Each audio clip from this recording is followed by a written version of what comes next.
गांव के किनारे एक पुराना कच्चा घर था। मिट्टी की दीवारें, छप्पर की छत और आंगन में तुलसी का पौधा। वहीं रहती थी दादी, सावित्री बाई।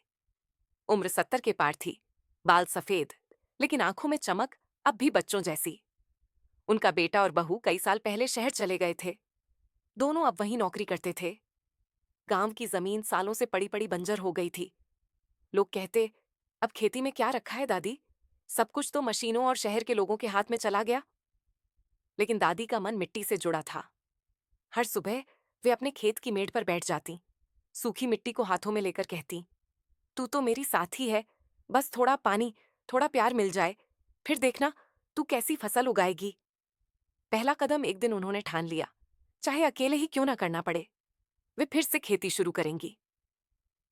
गांव के लोगों ने हंसते हुए कहा, अरे दादी, अब आपकी उम्र खेती की नहीं, आराम की है। दादी मुस्कुराई, जब तक सांस है, मिट्टी से रिश्ता नहीं टूटेगा। उन्होंने अपने पुराने हल की मरम्मत करवाई, बीज खरीदे और बैलों को वापस लाने के लिए शहर में काम कर रहे अपने पोते मोहन को चिट्ठी लिखी, बेटा, छुट्टी लेकर आजा, दादी को खेत में मदद चाहिए। मोहन छुट्टियों में गांव पहुंचा।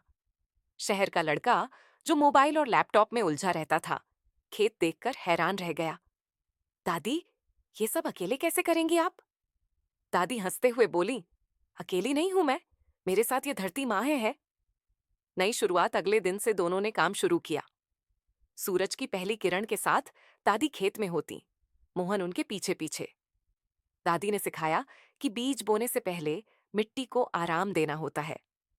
वे रासायनिक खाद की जगह गोबर की खाद तैयार करती, कहती, जो मिट्टी को जहर देगा वो खुद भूखा रहेगा। गांव के बच्चे उन्हें देखने आने लगे। दादी उन्हें समझाती, खेती सिर्फ अन्न नहीं देती, ये हमें सिखाती है मेहनत, धैर्य और उम्मीद। धीरे धीरे खेत में हरियाली लौट आई। छोटे छोटे पौधे मिट्टी से सिर निकालकर आकाश की ओर बढ़ने लगे। हर सुबह दादी उन्हें ऐसे देखती जैसे माँ अपने बच्चों को देखती।